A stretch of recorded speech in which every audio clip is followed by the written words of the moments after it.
Ladies and gentlemen, welcome to MPGO Traders. My name is Taryn, and I have with me a very special guest today. This is Dev from StrictlyBetterMTG. What you doing, man? Not much, Sweet Tea, man. You doing all right today? Sweet Tea. Nice. I'm doing I don't know why nobody calls you that. I know. I live in like Tennessee, and like that's like the biggest drink in the area. Perfect. So yeah, that's actually what I'm sipping on right now. It looks like coffee. This is Sweet Tea because I'm from Georgia. I know exactly where you're coming from. That's all we drink here: juice, Coca-Cola, Sweet Tea. It's true. Very, very real. Very real. So watch on here. Had a lot of requests to get you onto the channel, which is awesome. Definitely one of the biggest, I would say, deck techers out there for MTG. So I start with this first question with everybody, and that is, how did you get started into Magic: The Gathering? I was expecting this one. Well, first of all, I like to joke that it's in my blood because my father was a magician, a stage magician, and my mother was a magician's assistant. But this was before they knew one another, so independent of one another, they're both involved in like stage magic. And then, my dad was really into like fantasy literature. And, like one of my first video games ever was Final Fantasy, like the first Final Fantasy on NES when I was like 5 years old. Like that game helped teach me how to read and do math and stuff. And my dad and I played that game all the time, and we ended up playing Final Fantasy 2 and 3 and some of Chrono Trigger and stuff. We mostly just hung out and played RPGs is how we spent time together. But story takes a left turn, just to warn you. My dad died when I was like 11, and it's been like 23 years. Like I'm over it, but it's a thing that happened. But like 2 weeks after my dad died, I met this dude at school named Kevin.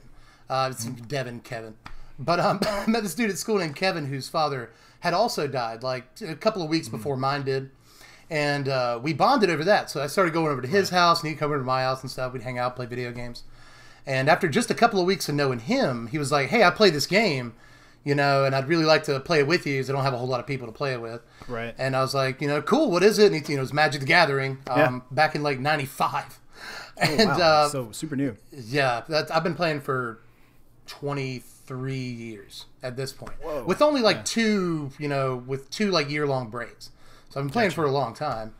And we used to just go down to the store and buy there were 88-cent packs of Fallen Empires because the market had just bottomed out. Yeah. Because they printed way too much Fallen Empires. Yeah, way too much. Glut of product.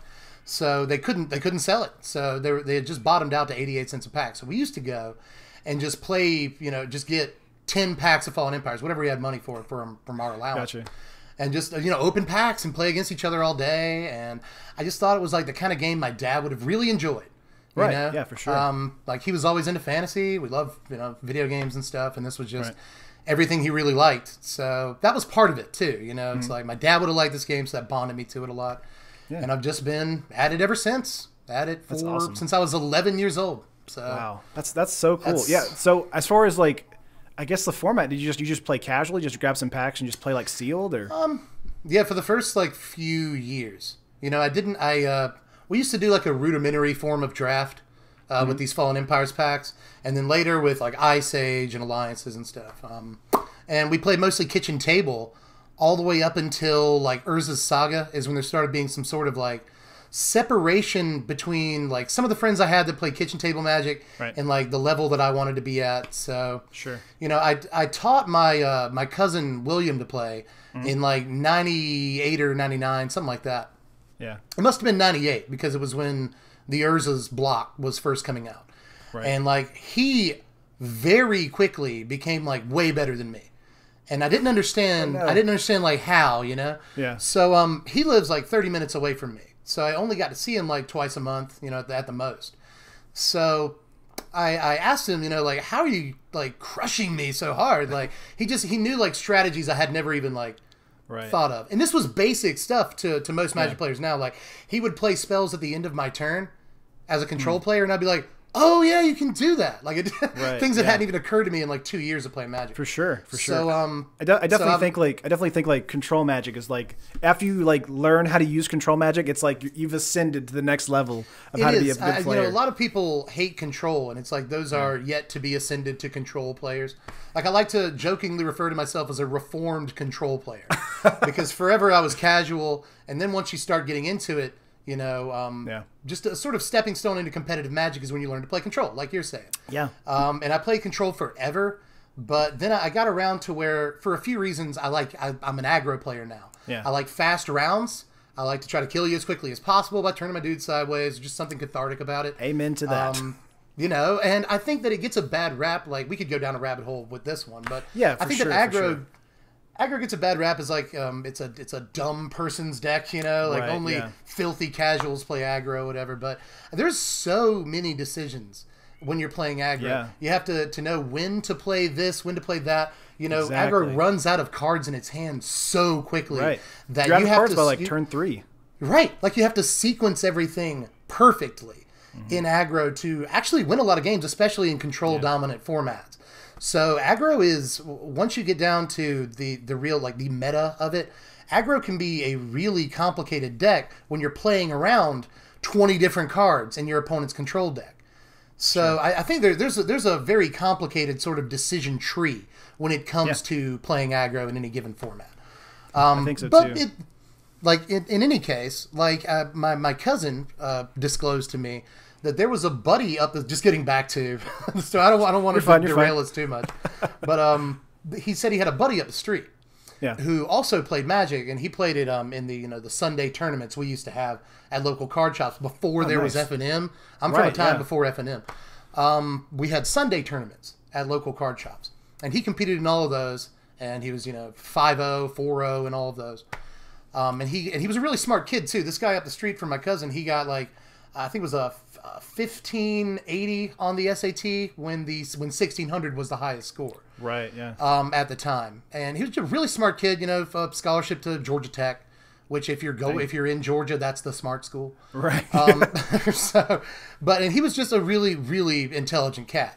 So I started going over there with my cousin to his house, and just learning the ins and outs of competitive Magic, what exactly even a meta was, and what Type 2 Magic was, and all that. And he handed me Yawgmoth's Bargain combo. And nice. It's not actually...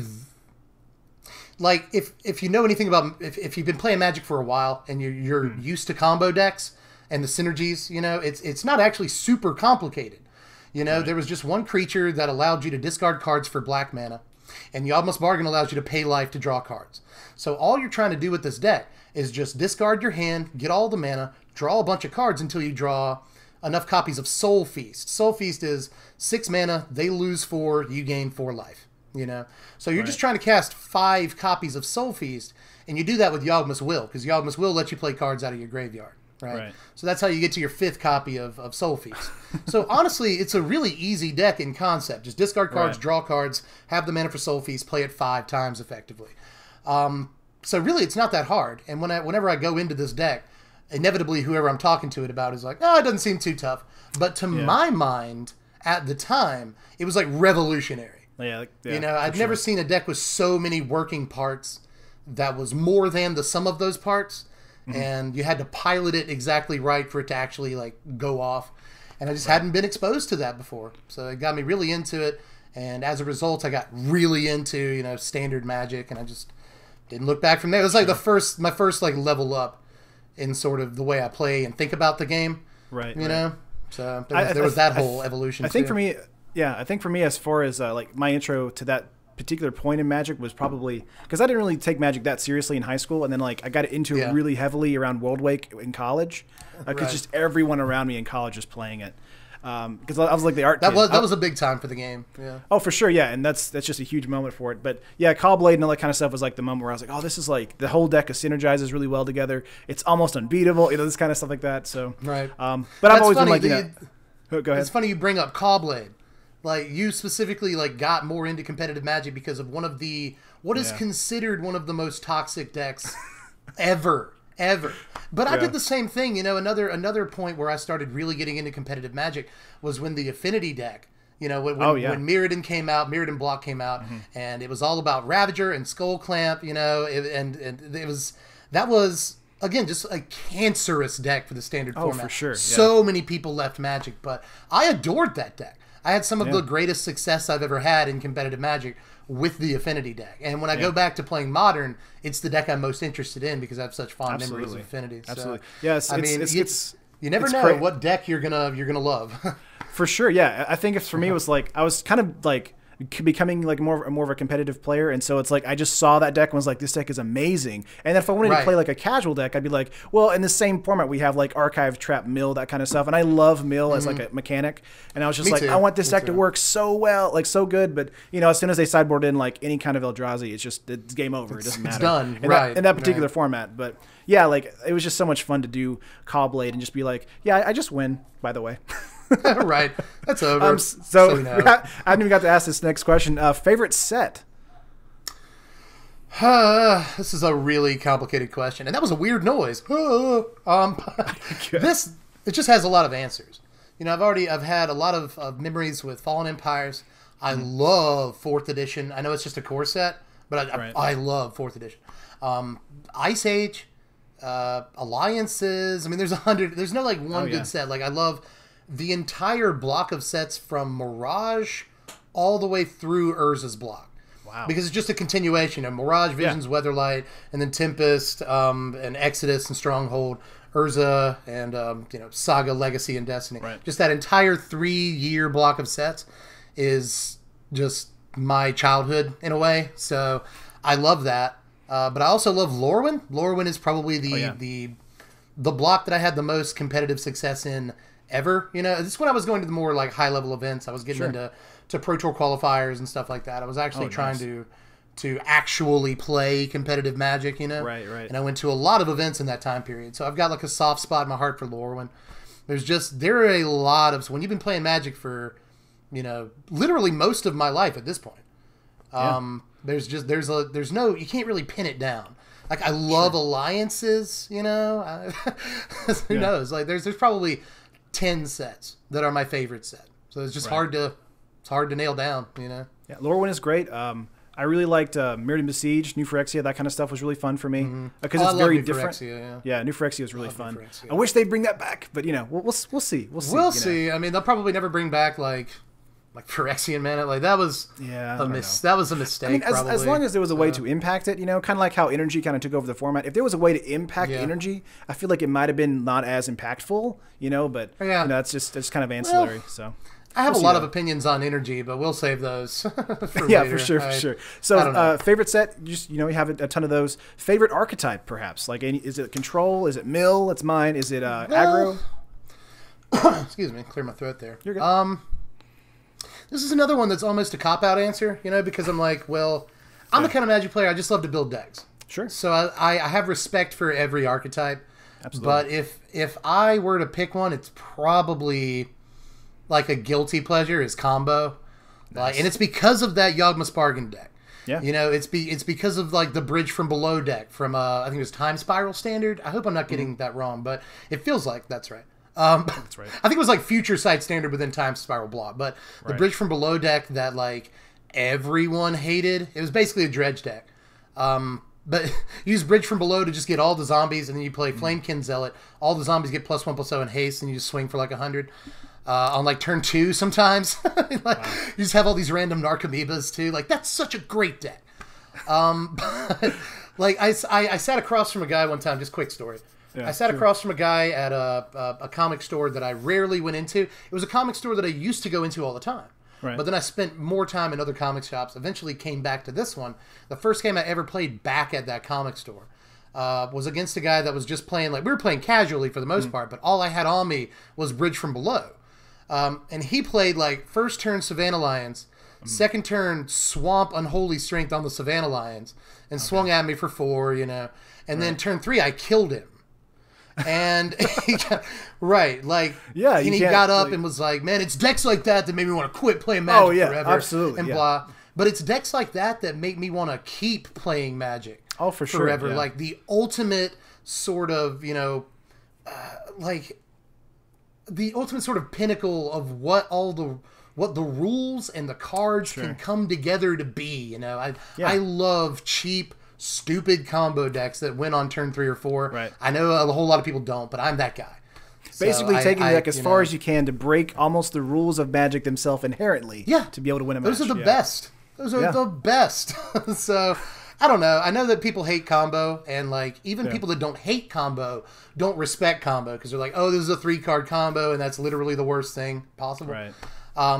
Forgetting the fact that we have like 30 pieces in place to make this work, you know? Right, yeah. But I know there are people that think it's cheap or whatever, but I love combo. Right. I love this sort of well-oiled machine aspect of a good combo deck. And just when everything's firing off, it feels like the zenith of the Magic playing experience. Yeah, it feels like a dream is happening. So, yeah, exactly. Exactly. Like I love Christmas Land scenarios and how best we can put ourselves into them. Exactly. So I guess that's my answer. Right. You're good. Next question here. Your deck building has been some of the best and most unique in the YouTube community.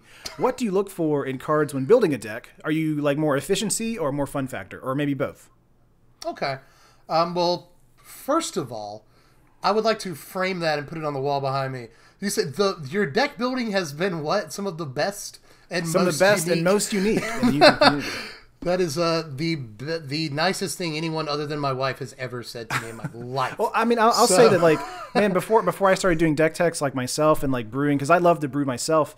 It's like I would go to your channel and be like, man, these decks are so unique because you'll never see these kind of decks like in like the MTG Goldfish like top like percentages and all these kind of other things, because like those kind of deck lists, or like you go to Untapped or whatever, any kind of other like deck database, they just kind of get lost in the shuffle because it's just like, here's the top deck. I'm like, I don't want that deck. I want a deck that's just below that deck, you know? So. Yeah, that's the thing about budget building is that, well, first of all, I guess let me put it this way. Since I was 12, 13, you know, I have used reams and reams of notebook paper just brewing decks up. Like, it's all I did. Some people like doodle in class or whatever, but that's what I did in class instead of like doing classwork.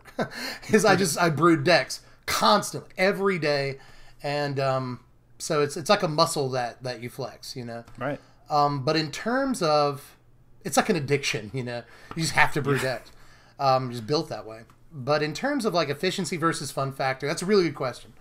When you're a budget builder, like at this point, I built budget decks in the past before I had the channel to try to sort of game the format, like rogue deck the format as cheaply as possible, and that becomes a skill. You know, but to do that, not only do you have to look at fun factor, but you must look at efficiency. Like, what are the cheapest cards in the format that do the best thing? Like, you have to flex your card evaluation skills and your sort of metagame skills to understand like what everyone's sleeping on right now.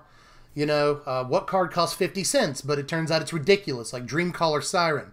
In the current format, I think is a really good example of that. There's a lot of good examples of that. I think Glintsleeve Siphoner was that for so many months, and it's finally so long.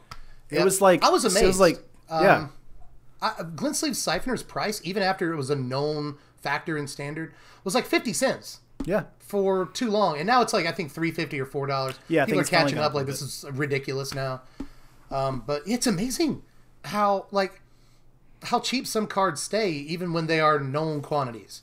Right. You know, like people know that you're going to play this or that. Pia Nalar is like a 25-cent card, and Pia Nalar is one of the best 3-drops in standard. Yeah. Back before energy was banned, I mean, Bristling Hydra was the same kind of situation. Right. Just like insane power. And like, you're just like, this card is in every energy deck. Why is this card not like $5 a pop? It's a rare, you know? It's like $1. Bristling Hydra was $1, like its entire standard life cycle. Silly. Before it got banned. And it's like, why? Like, this is obviously one of the premier 4-drops in standard. So I don't know how that works sometimes. But it's great for a budget builder. You know, we can play some of the best cards in standard for like $1 or $2. So I can't complain about it. But like I said, you know, I think it's more, I guess I lean more towards efficiency, which is probably going to surprise people. But card evaluation is incredibly important. Efficiency is the most important thing in the game. From a competitive standpoint, you want value creatures. You want creatures that do something the turn they enter the battlefield. You want them to maybe have an enter the battlefield trigger where they affect combat on that turn somehow. Draw you a card and replace themselves in your hand. Some sort of value you get off of them, even if they die. You want, you know, to understand the difference between, you know, a good card and a bad card is often 1 mana. Yeah. You know, or even half of a mana. in a theoretical sense. If this card just costs, 3 mana instead of 4, it would be the best card in Standard. And some people look at 4 and 5 mana cards and they just look at the text box and they don't take into account the power toughness versus its casting cost, the other numbers, its creature type. So just everything has to be considered and evaluated. Sure. So, card evaluation is just a very important skill. It too is a muscle that you flex, and it helps in budget building. And you kind of have to, when you're trying to build budget decks that actually win, you have to spike it a little bit. So I think efficiency is number one. Is the card good when you're ahead? Is it good when you're behind? Is it good in both situations? Is it a good top deck? Is it good to draw in your hand on turn 1? Which is why a lot of 6 mana cards don't make it in Standard, because you don't want to draw that in your opening hand. So, but there are a lot of players that either don't know these things about card evaluation, or they just have their favorite cards that they want to play no matter what. Yeah. And there's a lot of cards in Standard right now that are like that. And whenever I'll do a deck tech on the channel, it's like they're like, "Why did you include this card?" Or "Why only 1 copy?" I'm like, "Well, if you're ahead, this card is amazing. If you're behind, this card is bad. Like terrible, this card is super bad." So it's like it's really difficult to kind of I guess explain that kind of situation to a player who may not understand why Galt or Kamala Hunger might just be a terrible card if you draw it in the first 3 turns. Right, exactly. But there's even players at a fair skill level, and I'm not trying to say I have this super high skill level. I don't. Sure. Even though I've been playing for 20 odd years, I could be a better Magic player. But I think it's important for everybody to recognize, John Finkel could be a better Magic player. Luis Scott Vargas could be a better Magic player. We all could. Right. But I think that even some people with a fair level of skill will go into the comment section and be like, "Hey, why didn't you play this card?" And it's an important conversation to have, because when you're building any deck, there's 100 cards in Standard. People go, what about this or that? And it's an important conversation to have. But when it gets really deep, especially into the meta, which I've noticed a lot of players, 70% of players play kitchen table Magic effectively. I'd say that. So they don't have a meta per se. So when I say, we're playing this to kill Hazarets, we're playing this to deal with the Scarab God or Lyra Dawnbringer or whatever, they don't necessarily have those concerns with the Magic that they play, which is understandable. But for metagame reasons, sometimes you have to include cards, and people don't necessarily always understand why you're doing it. Even players with a knowledge of the metagame, because they have a knowledge of the metagame in X or Y form, and you're trying to game that meta by including this or that card. Or saying, I don't think that this card is actually as important as it used to be in this build because of, X or Y factor that's currently in Standard. Sure. So I think that constantly shifts too in Standard. I know that this is a huge rabbit hole, but I think that constantly shifts. It's like a braid can be like a 4 of or like a 2 of, and it depends on what's happening in the meta at that particular week. At that moment, right? So I think we're at a moment, a time in Standard, and I think that this has been borne out by tournament results over the last few months, depending again on where the meta is at any given time, because the usual stuff bears out. Aggro does very well at the beginning of formats, while people are still trying to flesh out their decks and figure out what the right answers to certain threats are. Right. So aggro usually does really well at the beginning of a format. But what we've seen, more and more at the middle and end of formats is decks that include a lot of 2 ofs, sometimes 1 ofs, 3 ofs, and especially with all the legend theme in Dominaria. Sure. I think there's a lot of factors right now that make us consider building decks in a different way than we usually do. Right? Because consistency is incredibly important. So you want to play as many 4 ofs and some 3 ofs as you can. But that's the traditional way of thinking about it, and I think a lot of people are hung up on that. Yeah. If you look at some tournament results, especially how 2 weeks ago Black-Red Aggro was the top dog. It was the biggest deck in the format, and there were so many people that were like, it's going to be Black-Red forever, and 7 out of 8 top 8 decks at Birmingham were Black-Red Aggro. The format's done. Dominaria standard fatigue is setting in. But then, over the past weekend, we saw these blue-white control decks. I'll take Brad Nelson's blue-white control as an example. He took 2nd place at one of these tournaments over the weekend. I forget exactly which one it was. Yeah. But his deck is full of stuff that if I put that deck on the channel, or if you put that deck on your channel, you would have many dislikes, many people in the comments like, why did you do that? That's so Why is weird. Knight of Grace in the sideboard? What does this card even do? You know, it's like, this, what? You know? It's like, oh, it turns out that Knight of Grace is incredible against black-red aggro. Yeah. Like, just a house against black-red aggro, and you don't have a whole lot of other tools. Like, you know, your seal-aways don't work, you know? So, well, I mean, your seal-aways work, but I mean, your seal-aways don't necessarily work against their Knight of Malice. Right. So you have to have, like, other tools to deal with some of these things. But Knight of Grace, it turns out, is just an incredible metagame call against black-red. Sure. And same thing with, like, he's got Invoke the Divine in his sideboard, which it turns out is unbelievable against, like, Heart of Kiran, Godfair's Gift, Scrap Heap Scrounger even, just the huge amount of life it gains you, and gets a threat off the board. Invoke the Divine is busted. But a week ago, nobody knew that. And his main deck is filled with, like, 2-ofs and stuff. And it's the kind of thing where if I put that deck on the channel, people are like, nah, there's just too many 2-ofs. Like, people are turned off just by the presence of 2-ofs. And I think that we need to sort of change the way that we think about deck building. I think it's definitely, like, a lot of standard right now is definitely, you have to lean your deck either towards more consistency or more, like, variability based on what kind of matchup you're going up against. And I think right now, like, the diversity of what standard offers is just so, I guess, fluid at the moment that you can actually just kind of board in and out whatever you want, and it's still kind of make the deck work if you want to do 4-ofs, but you're gonna have a much better time in, like, particular situations, especially with, like, all of the removal in white, all the removal in black right now. It's just ridiculous. And red, for that matter. I mean, it's just hard to get a threat to stick. Absolutely. Know? So it's like dice to removal is like a common cliche phrase to say in Magic, but like right now in Standard, it's like a legit concern.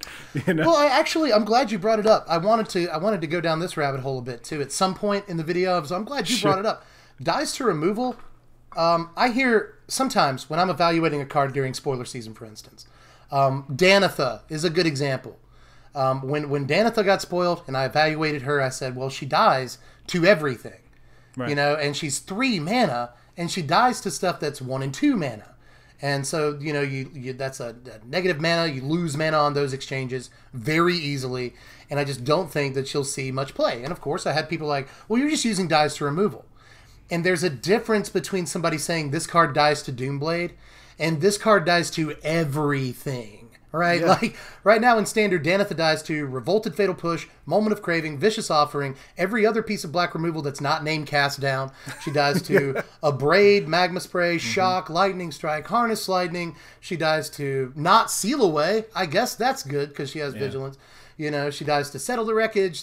She dies to all but 2 played removal spells in the format. And it's not the dies to Doomblade argument. So many people, even on Spikes, on Reddit when they're evaluating cards, somebody says, oh, this dies to literally 30 removal spells.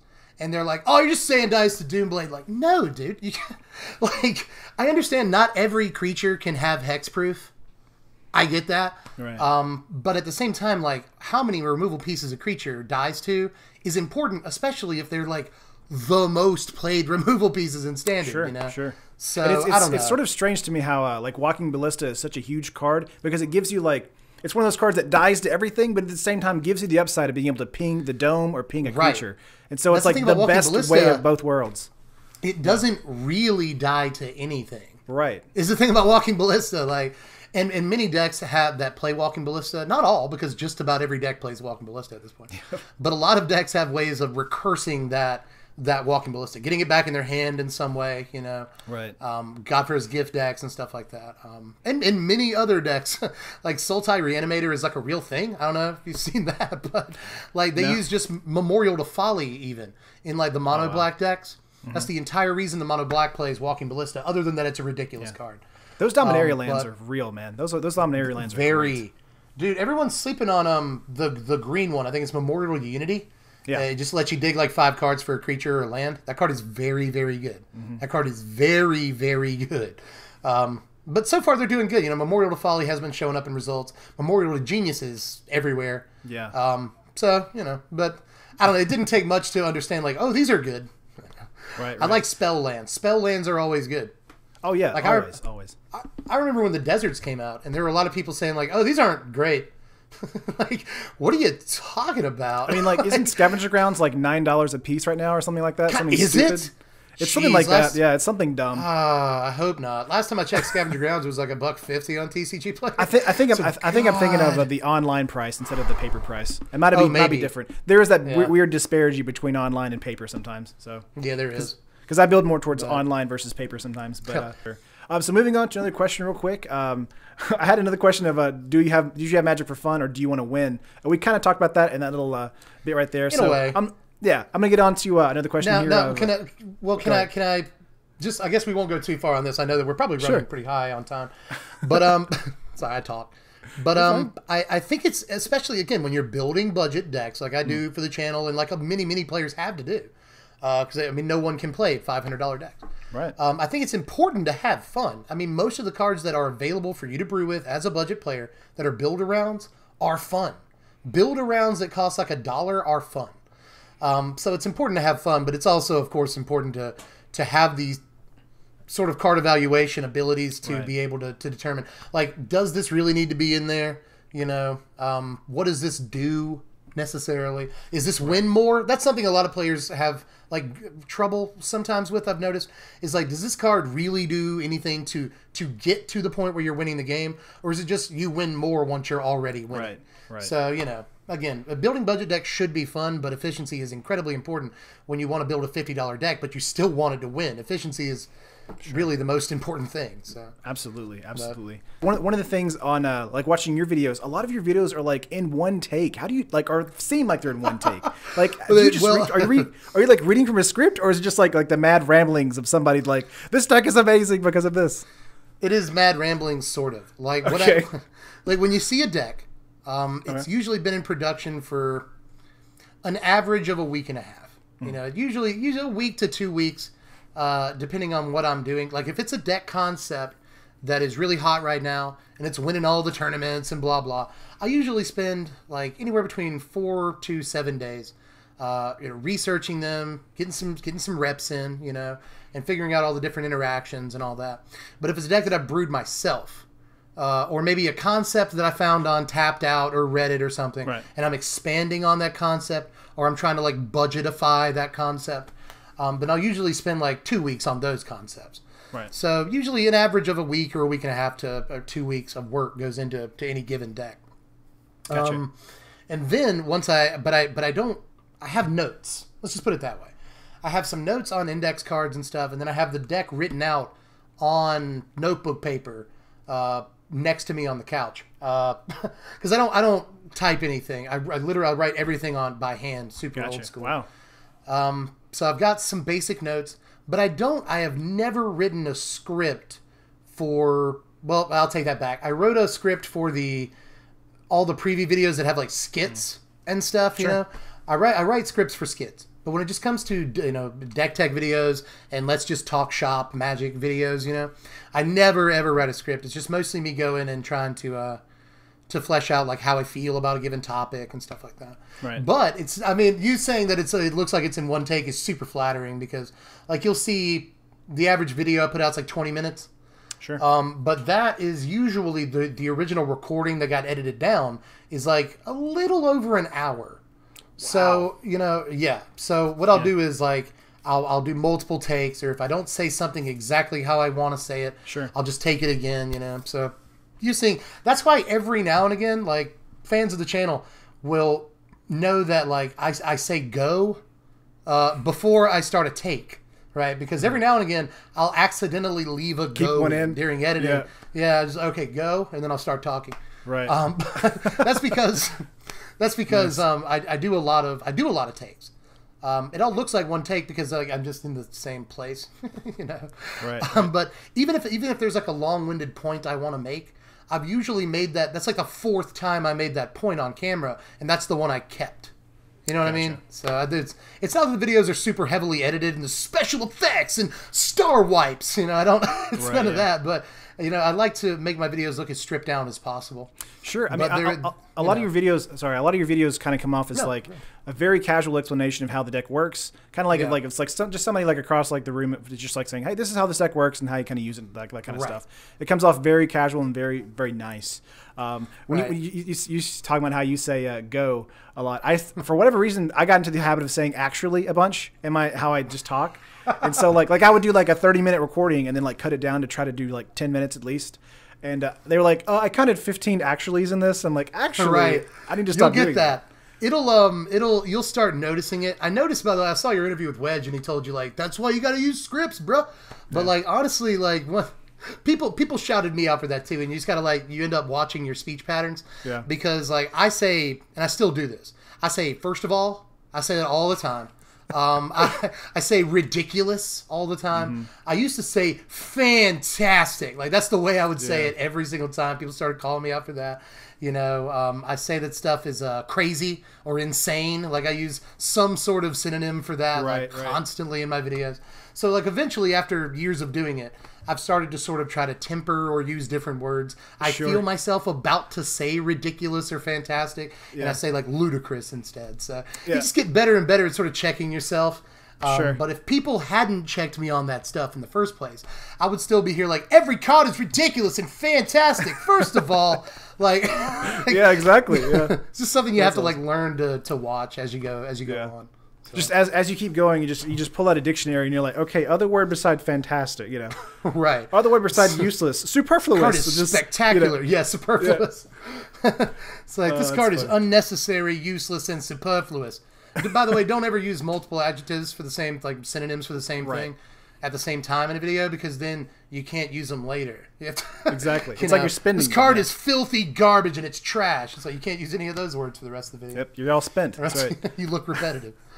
But yeah, it gets like easier as you go on. You sort of police yourself in doing those things. So. Gotcha. And it makes you realize like how much in your personal life you use the same terms. You know what I mean? It's like, what have I been putting people through? So, you know, I'm just spouting the same nonsense over and over again. Right. Oh, man. Same nonsense all the time. Moving on from, I guess, the video stuff, because you killed it on that. That's great answers on those. And again, we're rabbit holing, so hopefully I'm not keeping you too long. Real quick. Right. This is probably going to be like an hour-long video. Sorry, I'll try and edit it down. Yeah. cut out the mad ramblings. So I guess you do a ton of MTG stuff, but what do you do like in your off time? Do you play video games, any kind of movies, anything like that, TV shows? Well, you know, I a little bit of everything, I guess. I play a lot of video games, like a lot of video games. But there's other stuff, you know. I'm into movies. Yeah, the other week, I got in trouble on Twitter for calling superhero movies garbage. I think I called them mindless garbage, and like that is not something you do in this community. So I mean, I have to low key, man. I backed you up, and I was like, dude, it's so true. It's like, I mean.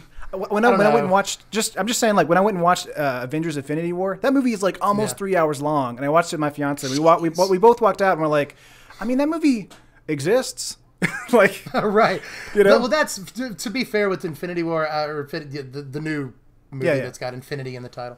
That's how little I know. Like I have seen the reactions to it on Twitter and stuff. I've seen more negative reactions to it than usual on social media. So, you know, and I will give superhero movie fans aren't just like, I like every superhero movie, you know. Sure, like a lot of people hated Batman versus Superman, and like Fantastic Four was apparently terrible. So I'm not saying that like every superhero movie fan loves every movie. Right. But I can't really talk. I do like bad movies. I like Pauly Shore movies. You know, I like some really awful stuff. But at the same time, like I don't regard those movies as like some high form of art, which I think that too many people do with certain movies. But when it comes to movies, you know, I'm boring. I'm super boring. Like I like documentaries. I really like horror. I'm a big fan of the horror genre and stuff. But I really like documentaries. So I'm quite boring and shouldn't be talking when it comes to movies.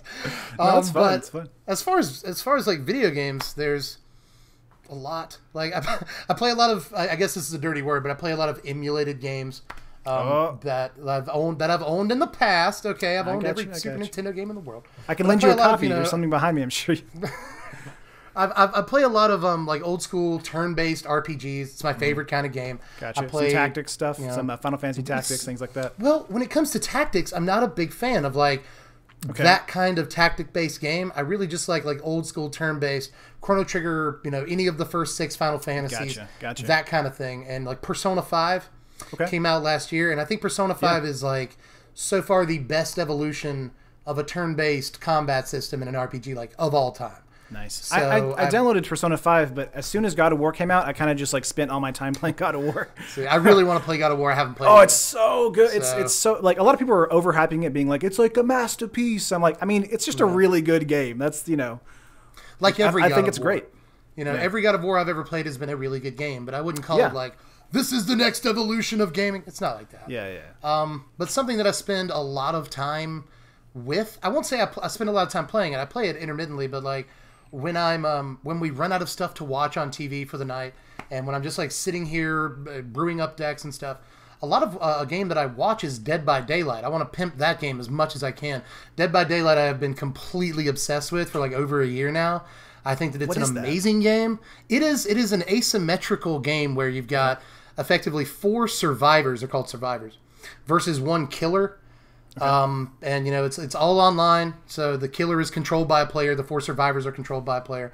The survivors have to repair 5 generators in the area to open an exit gate, and then they can all leave. But the killer's job is, of course, to find the survivors and then put them on like these meat hook things.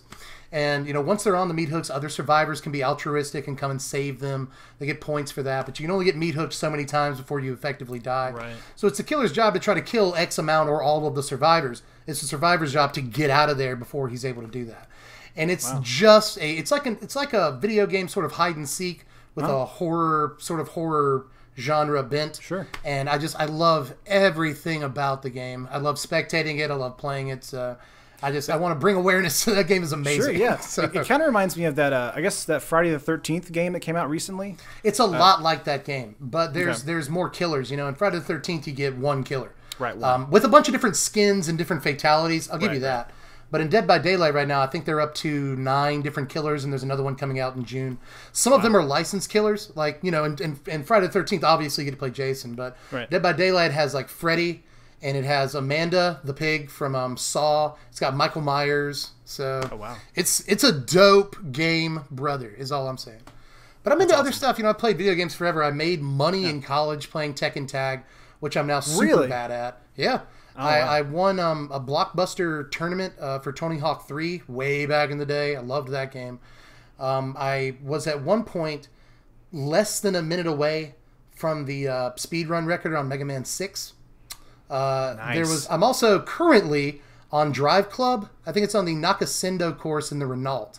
I am number 5 in the world nice. on that course on Drive Club. So I do a lot when it comes to video games. That's sweet, man. I could talk about that all day. Yeah, for sure. Dude, Mega Man is I prefer interactive entertainment over, just watch a thing. Oh yeah, absolutely. Or for me, it's like I'll watch something while I play something. Like I do that a lot too. I've been going back and playing Pokemon Emerald and Secret of Evermore on the laptop while we watch whatever we're watching on TV and stuff. So it causes me to miss a lot though. Like we just watched like all of 13 Reasons Why season 2 on Netflix, and I think I missed a lot of that because of Pokemon, which is I guarantee nobody else in the world has ever said that. Yeah. I missed a lot of 13 Reasons Why because Pokemon. But that's right. That was my experience. So last question I have for you to wrap this up today is, so at the beginning of your videos, you kind of have, there's like this like rap element. And like for a long time, I was like, oh, where's he getting these videos or this music from? And I was like, oh, this is him. What is happening? It's me.